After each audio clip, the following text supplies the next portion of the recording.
Update your MVP ladder and welcome to the future of the Philadelphia 76ers, Tyrese Maxey.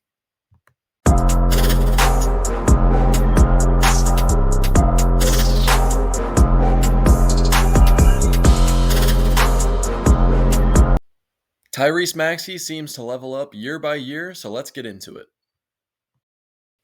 Over the years, he has perfected his three-point game, especially using the step back to his advantage. This sets up different levels to his offensive game in the mid-range and inside the paint with his soft touch at the rim. We'll get into that later, but here's a step back just to show you. He shoots about 9 threes per game, shooting 39% from three. And for how much we're going to talk about his offensive game in this video, his defense has obviously improved over time. Active hands, high energy. I like to call him the Energizer Bunny because it looks like he never gets tired. Early on in his career, he was looked at as a defensive liability because of how small he is, but honestly, it's no longer a liability. Jumping into one of his offensive improvements is his mid-range game. He was tearing Buddy Hield apart all game. Now let's take a look. Breaking down the play we just watched, it's very important to note that as an offensive player, you want to get outside of the defender's shoulder frame. He shifted Buddy Hield enough to the side where he was able to get outside this frame you see here, which allowed him that straight line drive to attack his hip pocket towards the rim. As he does this, you see Buddy Hield is trying to slide with him, but also Quentin Post is now the help side defender. So the next level of the defense is Quentin Post, which triggers the step back move from Tyrese Maxey.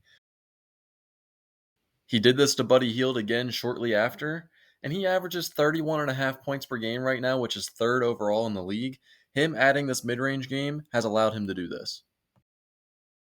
I will say when the Sixers are healthy, it's kind of hard to pick your poison, and they seem to leave Maxey open, and I feel like there will be adjustments made where they might trap him eventually, but the best part about having your weapons healthy like Embiid, Paul George, even VJ Edgecombe coming into the fold, Tyrese Maxey can play off the ball and get opportunities like this. And as we see some three-point opportunities, it's hard not to mention his step-back jumper.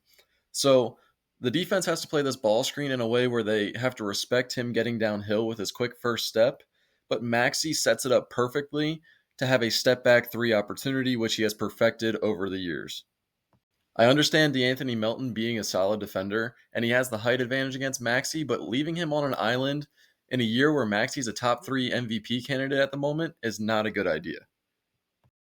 Maxey's change of pace and ability to score at all three levels is really setting up his mid-range game beautifully, like we've mentioned. Here, Buddy Hield sees the downhill quickness and just gets stopped in his tracks.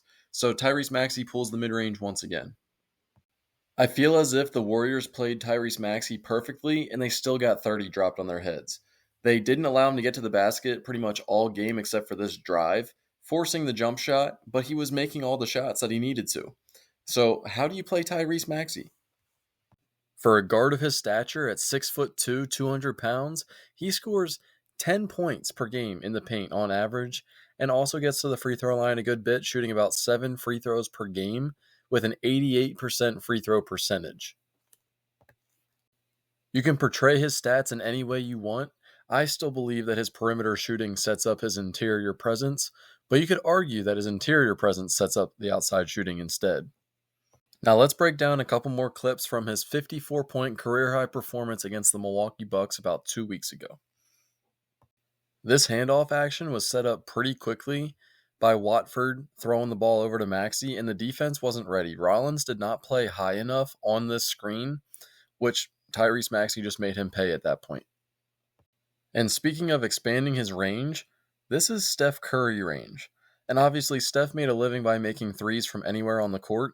And if you have to play Maxey starting from basically the half-court line, you're in trouble. His quick first step will easily beat you to the rim. But if you play off, he will pull in your face. In previous years, the Sixers played at a pretty slow pace because Joel Embiid was the main focus of our team. Now that Maxey is at the helm, and VJ Edgecombe is his running mate along with some of our other guards like McCain and Grimes, we really push the pace. And here you see him and VJ pushing that pace. Maxey gets the ball back in transition, makes them pay with his speed and his quickness, and gets to the rim for the layup. It really adds a dynamic to this team and a new dynamic to this team, being able to push the pace and get easy shots out of it. This sometimes results in Tyrese Maxey shooting a pull up three, but also getting layups at the rim or even setting his teammates up. He is currently 8th in the entire NBA at 7.2 assists per game. Throughout this video, I hope you learned that Tyrese Maxey has really elevated his game, especially offensively, where he added a mid-range game and added range to his three-point game. Step back threes, beating people to the rim for floaters even. There's a lot to work with when you're talking about Tyrese Maxey. This is why he is the number one option on the Philadelphia 76ers. He will continue to make his name known throughout the whole entire season. He's currently top 3 in MVP voting. I do not expect him to win MVP this year, but just the fact that he's able to be in that conversation in his first year being the number one option just says something about this guy. He's a special kid, and I really hope he continues this momentum. He is one to keep an eye out for and really somebody you can learn from. If you are a one-dimensional person at the three-point line, different ways to get into the paint and using that to your advantage, or even vice versa. I think it's a very good guy to be mentored by and even learn from in any aspect. But that'll do it for another episode of Court Vision, a Life in the Stands production. If you like this video, please hit the subscribe button, go like, comment on all socials, and until next time, remember, the film never lies.